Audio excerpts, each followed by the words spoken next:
For advertisement, call 8125893028. Our Gmail maxtvtelugu@gmail.com. నమస్తే, welcome to max TV. నేను మీ శ్రావ్య.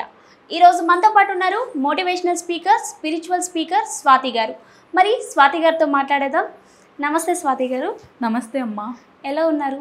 బాగున్నాను. స్వాతి గారు, ప్రతి ఒక్కరు లలిత శాస్త్రనామాలు చదవడానికి భయపడుతుంటారు. దానికి గురూపదేశం ఉండాలి అంటారు. మరి లలితాదేవి అమ్మవారిని ఎలా పూజించాలి, దాని యొక్క విశిష్టత ఏంటి అనేది మీరు చెప్పండి స్వాతి గారు. చాలా మంచి టాపిక్ అనేది నువ్వు ఈరోజు అడిగామన్నమాట. లలితాదేవి అమ్మవారిని పూజించడానికి చాలా మందికి చాలా అపోహలు ఉంటాయి. కొందరు నువ్వు అన్నట్టుగా గురూపదేశం ఉండాలి, ఖచ్చితంగా గురూపదేశం తీసుకొనే ఇది స్తుతించాలి అని అనుకుంటూ ఉంటారు.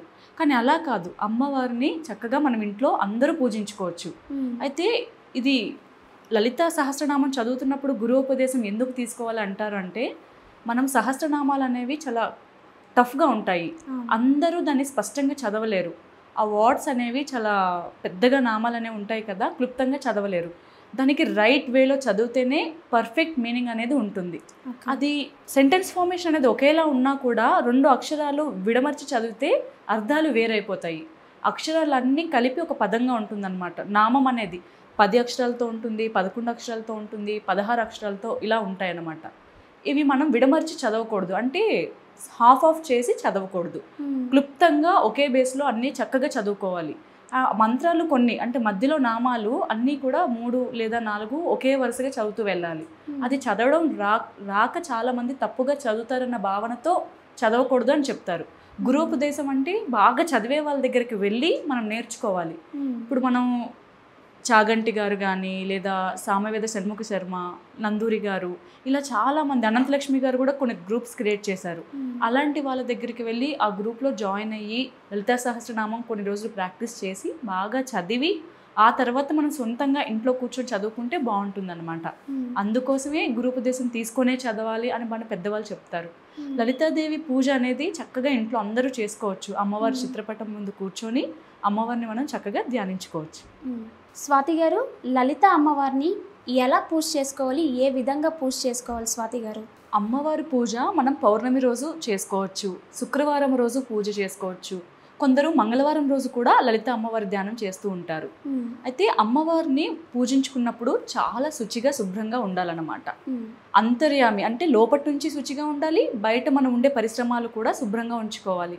ఇప్పుడు శుక్రవారం పూటే అమ్మవారిని పూజించుకుందాం అనుకుంటారు కదా ఇంట్లో ఉన్న ఆడవాళ్ళు, ఉదయమే త్వరగా లేచి సూర్యోదయానికి ముందుగానే లేచి తలంటు స్నానం చేసుకొని తర్వాత పూజా సామాగ్రి, దీపారాధన చేసే దీపపు కుందులు కానీ, లేదా మిగతా మనం ఉద్ధరణి ఇలాంటివన్నీ కూడా శుభ్రంగా ముందే దోముకొని పెట్టుకొని చక్కగా శుచిగా ఉంచుకోవాలి. ఇల్లు కూడా చాలా శుభ్రంగా తుడుచుకొని తర్వాత ఇల్లు అంతా కూడా తడిబట్ట పెట్టుకొని, అంటే శుభ్రంగా ఇల్లు, మన చుట్టూ ఉన్న పరిసరాలు అన్నీ శుచిగా, వీలుంటే మామిడి తోరణాలు కూడా గడపలు కట్టుకోవచ్చు, లేదు అనుకునే వాళ్ళు స్కిప్ చేసినా పర్వాలేదు. ఇలా అన్ని పరిసరాలన్నీ కూడా పూజ గది, ఇల్లు, వాకిలు శుభ్రంగా ఉంచుకొని మనం శ్రద్ధగా అమ్మవారిని ధ్యానించుకోవచ్చు. అయితే ఎలా, ఎప్పుడో అని అడిగావు కదా, ఎలా అంటే మనం మరీ కష్టంగానే ఏమి చెప్పక్కర్లేదు. ఇన్ని పువ్వులు తెచ్చి చేయాలి, ఇన్ని పళ్ళు పెట్టాలి, ఇన్ని నైవేద్యాలే చేయాలి అని భయపడాల్సిన అవసరం ఏమీ లేదు. చాలా సులభంగా కూడా మనం అమ్మవారిని పూజించుకోవచ్చు. అమ్మవారి చిత్రపటం మనకు దొరుకుతుంది, మనకి లలితాదేవి అమ్మవారిది చిత్రపటం తెచ్చి పూజా రూమ్లో పెట్టుకొని దీపపు కుందుల్లో ఆయిల్ వేసి దీపారాధన చేసుకోవచ్చు. అలాగే మీరు అష్టోత్తరం చేస్తాము అనుకుంటే పుష్పాలతో అష్టోత్తరం చేసుకోవచ్చు. లేదా ఇన్నే పువ్వులు చేయండి అని నేను చెప్పను, ఎందుకంటే అన్నీ కూడా పాసిబుల్ అవ్వాలి. పువ్వుల రేట్లు పెరిగిపోతున్నాయి, జనాలు కొనాలి, ఇన్ని కేజీలు తెచ్చి కొనండి అంటే అందరూ కొనుక్కోవచ్చు, కొనుక్కోలేని పరిస్థితుల్లో కొందరు ఉండొచ్చు. భక్తితో 1 లేదా 11 పుష్పాలు పెట్టినా కూడా అమ్మవారు స్వీకరిస్తుంది. భక్తి అనేది చాలా ప్రధానం అన్నమాట. ఇన్ని రకాల నైవేద్యాలు పెట్టండి అని కూడా చెప్పను.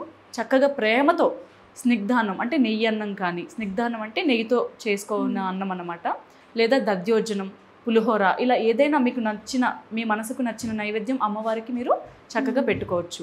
ఈ విధంగా మన పుష్పాలు, ఒక నైవేద్యం, ఏమి నైవేద్యం చేసే ఓపిక లేదు ఒంట్లో అనుకున్నప్పుడు ఒక పండు పెట్టి కూడా మనం అమ్మవారిని ధ్యానం చేసుకోవచ్చు. అయితే లలిత సహస్రనామం అనేది ఉదయం పూట సూర్యోదయం అప్పుడు కానీ, లేదా సూర్య అస్తమయం తర్వాత కానీ మనం లలిత సహస్రనామం అనేది పఠించాలి.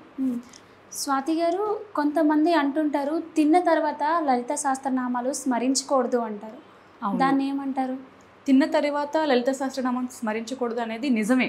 సహస్రనామాలు కాబట్టి అమ్మవారిని పూజించినప్పుడు అమ్మవారు ఇది ఎందుకు చెప్పారు అంటే ఈ టైంలోనే అమ్మవారికి మనం పూజించుకోవాలి, సహస్రనామం పాటించాలి. ఎప్పుడు ఉదయం పూట, అంటే ఉదయం అంటే ఎప్పుడు 10 గంటలు 11 గంటల లోపే, 10 గంటల లోపే అని చెప్పుకోవాలి. సూర్యోదయం అప్పుడు అంటే ఇంకా ఎర్లీ మార్నింగ్ ఉదయం బ్రహ్మ ముహూర్తంలో చదువుకుంటే ఇంకా మంచి ఫలితం అనేది ఉంటుంది. కానీ రోజులు మారాయి, కాలం మారింది, రాత్రి నిద్రలు లేట్ అవుతున్నాయి, పిల్లలు ట్యూషన్స్ అంటారు, అందరికీ వీలుండొచ్చు వీలుండకపోవచ్చు, ఎవరు వర్క్ స్పేసింగ్ బట్టి వాళ్ళ లైఫ్ స్టైల్ అనేది ఆధారపడి ఉంటుంది. అయితే ఈ సహస్రనామాలు అనేది ఉదయం పూటే పఠిస్తారు, లేదా సూర్యాస్తమైన తర్వాత కూడా, అంటే సంధ్యా వేళలో, సాయంత్రం వేళలో 6 నుంచి 7, 8 ఇలా ఈ టైంలో కూడా మనం లలిత సహస్రనామం పారాయణం అనేది చేసుకోవచ్చు. చాలా టెంపుల్స్లో అమ్మవారి దేవాలయాల్లో ఒక గ్రూప్ ఫామ్ అయ్యి కూడా ఉదయం పూట లేదా సాయంత్రం వేళలో కూడా అమ్మవారి పారాయణం అనేది చేస్తూ ఉంటారు ఆడవాళ్ళందరూ కూడా. అయితే టిఫిన్ చేయకూడదు అని ఎందుకు చెప్తారంటే మనం బాడీ లైట్గా ఉంటుంది. సహస్రనామం ఉచ్చరించినప్పుడు పదాలు అనేవి కూడా చాలా క్లుప్తంగా మనం చదవాలన్నమాట. ఇలా టిఫిన్ చేసి బద్ధకంగా ఆవలింతలు తీస్తూ చదవడం కంటే కూడా ఏమీ తినకుండా అమ్మవారిపైనే శ్రద్ధ పెడితే, ఏంటంటే బద్ధకంగా టిఫిన్ తినేసి చేస్తే మనసు అనేది అమ్మవారి పైన లగ్నం చేయలేమని చెప్పి టిఫిన్ చేయకుండా లలిత సహస్రనామం పారాయణం చేయమన్నారు. అయితే హెల్త్ కండిషన్స్ బాగాలేని వాళ్ళు, ఆరోగ్య సమస్యలు ఉన్నవాళ్ళు కాస్త తినేసి చేయొచ్చు అనమాట. లేదు ఇంకా ఆకలిగా పొద్దున లెగిసి లంచ్ బాక్సెస్ ప్రిపేర్ చేయడం, హస్బెండ్కి ఆఫీస్కి పంపించే ఆడవాళ్ళకి కూడా పూజ చేసుకోవాలని ఉంటుంది కదా. అలాంటి వాళ్ళు ఏం చేయాలంటే డైరెక్ట్ బ్రేక్ఫాస్ట్ తినకుండా ఒక పండో కాయో తిని పారాయణం చేయొచ్చు. కానీ 90% తినకుండా చేసుకుంటే చాలా మంచి ఫలితం ఉంటుందని మన పెద్దవాళ్ళు చెప్తూ వస్తున్నారు. కాబట్టి తినకుండా చేస్తేనే మంచి ఫలితం ఉంటుంది. తిని చేస్తే ఫలితం ఉండదా అని క్వశ్చన్ చేయొచ్చు నువ్వు. ఉంటుంది, దాని ఫలితం దానికి ఉంటుంది, దీని ఫలితం దీనికి ఉంటుంది. ఇప్పుడు చూడు, ఎగ్జామ్ రాసే వాళ్ళు ఉంటారు, నువ్వు ఒకలా రాస్తావు, ఒక స్టూడెంట్ ఒకలా రాస్తారు, ఇంకో స్టూడెంట్ ఒకలా రాస్తారు. ఎవరు బాగా రాయగలిగితే వాళ్ళకి ఎక్కువ మార్క్స్ పడతాయి. అది కరెక్షన్ చేసే టీచర్ బట్టి ఉంటుంది, రాసిన స్టూడెంట్ బట్టి ఉంటుంది అనమాట. అదే ప్రాసెస్లో అర్చించే భక్తులు బట్టి వాళ్ళ భక్తి, వాళ్ళ బిహేవియర్, అంటే వాళ్ళ మనసులో ఎంత భక్తి ఉంది అమ్మవారి పైన అనే దాన్ని బట్టి కూడా వాళ్ళ ఫలితాలు అనేవి ఆధారపడి ఉంటాయి. ఆ రకంగా స్వాతి గారు, మరి ఇప్పుడున్న జనరేషన్లో చాలామంది అమ్మాయిలకు కానీ పిల్లలకి కానీ అంత నాలెడ్జ్ లేదు ఈ లలిత సహస్రనామాలు. ఇలా నాలెడ్జ్ లేని వాళ్ళు యూట్యూబ్లో చూసి వినొచ్చా? వినడం వరకు కూడా మనకేమైనా ఫలితం ఏమైనా లభిస్తుందా?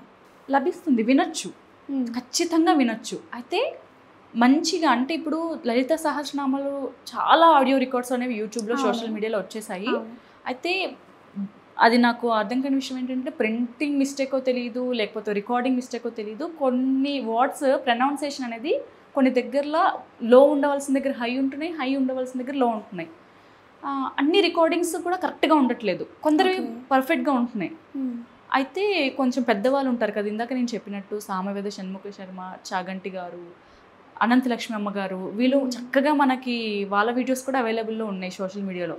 అలాంటి వాళ్ళ వీడియోస్ వింటే కొన్ని రోజులు విన్నాక మనకి బుక్ తీసి, అంటే మంచి మనం కొనుక్కున్నప్పుడు కూడా ప్రింటింగ్ మిస్టేక్స్ లేని బుక్స్ కొనుక్కోవాలి.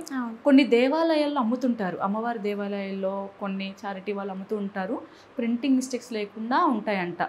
నేను వినడమే, ఇది కూడా నాకు పర్సనల్గా తెలియదు, కొందరు చెప్తూ ఉంటారు కదా, వాళ్ళ దగ్గర విన్నాను, మా పెద్దవాళ్ళందరూ చెప్తే విన్నాను.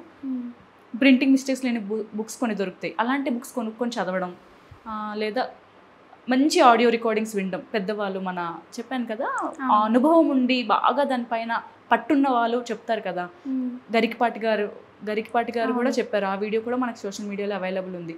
అలాంటి వాళ్ళ వీడియోస్ రెగ్యులర్గా వినడం వల్ల కూడా మనం బుక్స్ చదువుతున్నప్పుడు మనకు తెలుస్తుంది, ఎందుకంటే విన్నాం ఆల్రెడీ, మనము లలిత సహస్రనామాలు విన్నాము, రికార్డింగ్ అనేది విన్నాము. కాబట్టి ఈ వర్డ్ ఇలా ప్రొనౌన్స్ చేయాలి అని మనం బుక్ తీసుకొని ముందు పెట్టుకున్నప్పుడు మనకు అర్థమవుతుంది.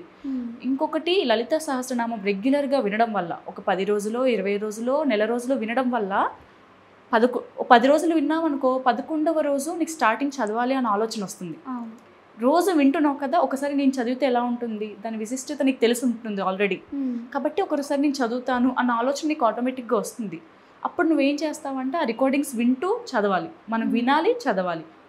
వాళ్ళ వీడియో రికార్డర్ని ముందు పెట్టుకొని వాళ్ళది వింటూ మనం చదువుతూ ఉండడం వల్ల నీకు ప్రాక్టీస్ అవుతుంది, బాగా చదవడానికి అవకాశం కూడా అవుతుంది అన్నమాట. ఇలా కొన్ని నెలలు మనం ప్రాక్టీస్ చేస్తే కొన్ని నెలలు అయిపోయాక ఆటోమేటిక్గా మనకు కూడా అది చక్కగా వస్తుంది. అంత శ్రద్ధ వహించి మనం ఈ లలిత సహస్రనామాలు చదవాలి. చాలా బాగా చెప్పారు స్వాతి గారు, ధన్యవాదాలు. Okay, thank you.